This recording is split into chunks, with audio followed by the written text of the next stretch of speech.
ازيكم يا حبايب ام روفان، عاملين ايه؟ ازيكم؟ كل سنه وانتم طيبين. هقول لك حاجه، استني يا روفان ثانيه اكمل الاول قبل ما توريهم روفان جالها ايه في عيد ميلادها. بس قبل ما اتكلم بس تعملوا لايك واشتراكوا القناه عشان القناه تكبر بيكم يا جماعه. كل بالبلدي مع ام روفان، كل جديد في جديد مع ام روفان. كل سنه وامه المسلمين يا جماعه بخير وسعاده. عيد سعيد عليكم يا جماعه. طبعا انا ما نزلتش فيديوهات في العيد الا فيديو واحد بس، كمان بقى كنا مشغولين بقى وعزومات والكلام ده. اخيرا يا جماعه، اخيرا بصوا يا جماعه ايه، بقت هي وروفان لوحدها في الشقه ومفيش ضغط ولا اي حاجه. عشان كده قررت. كان عندي سمك من اخر رمضان كده، كان عندي 3 سمكات، طلعت منهم سمكتين بس يا دوبك على قدي انا وروفان. ادام في سمك بس يبقى انا اللي عاملاه. قالت سمكتين، كمان هي ما بتحبش المشوي، انا اصلا ما بشويش سمك اصلا في البيت. اوريهم بقى. وعملت شويه رز كده، حاجه كده فاخر من الاخر. طيب ما كنت تورينا كنت بتعملي ايه؟ ما انا عملت السمك معاكم كم مره يا شغلانه. ودي الطحينه اللي كنت عاملاها في رمضان يا جماعه، كان فايت شويه اهو. شويه في العلبه، قعدت اكحتهم كده لحد ايه ما حطيتهم في الطبق، يعني حلوين. وشويه سلطه كده فاخر من الاخر. ولادي فين؟ ابني الكبير صايم عشان 6 البيض وكده. ال6 البيض انا هصومهم بس الاسبوع الجاي لحد ما روفان تخلص امتحانات، لان روفان وراها امتحانات مهام. فانا قلت بعد الامتحان بقى كمان بروح وباجي. ثانيه بس يا روفان.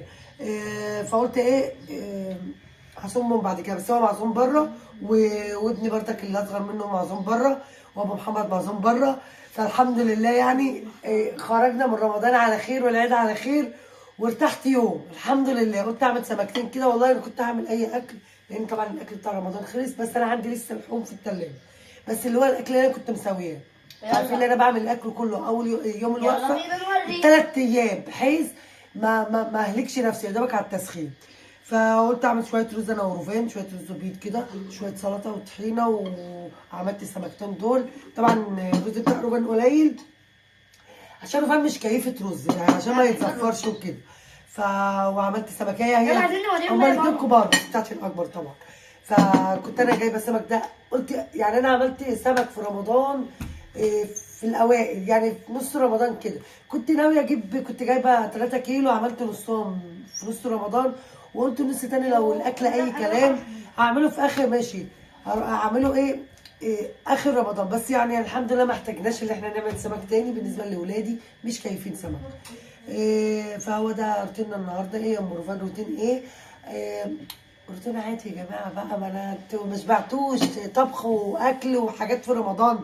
روتين النهارده اللي انت لو عندك اي حاجه كده بواقي كده في الفريزر طلعيها واعمليها. استغلي اللي انت قاعده لوحدك، مع ان الست المصريه صعب اللي هي تقعد يوم لوحدها. والله العظيم اقسم بالله لسه جايه من الدرس فوجئت اللي كلهم هياكلوا بره. ربنا يخلي لي ولادي وجوزي، بس يعني ربنا يخلي لي راحتي برضك، نفسي ارتاح يوم.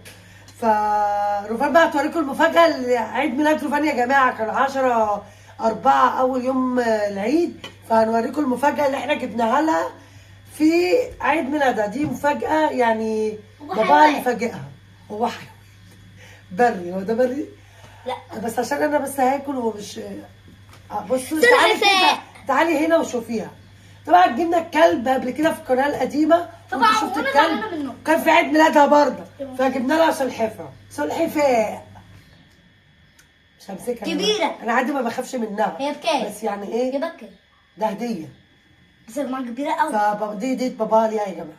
بابايا على فكره الكائن ده طالع موضه قوي، ترند قوي. كل اللي عاوز يربي حاجه في البيت، 3 حاجات دلوقتي واخده ترند. طبعا القطط واخده ترند من زمان، التربيه.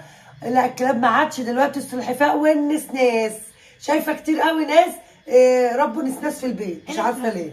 اللي احنا كنا هنصور جنبه في الشارع، الراجل كان مخرجه من البيت. فده بقى نهايه الفيديو يا جماعه.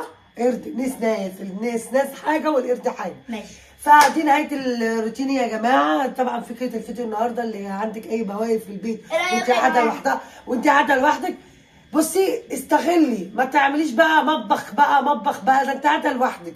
استغلي اي حاجه كده على المشي اعمليها عشان تقعدي تستغلي راحتك والبريك اللي انت قاعده فيه ساعتين 3 4. فلايككم بقى، اشتراكاتكم عشان القناه تكبر بكده يا جماعه. كل يكتب في الكومنتات كل سنه وروفان طيبه، بحبكم. رايح فين الاشتراكات دي بتاعتي بتاع ايدك زفره. اعملي بقى بايدك النظيفه وقفلي الموبايل.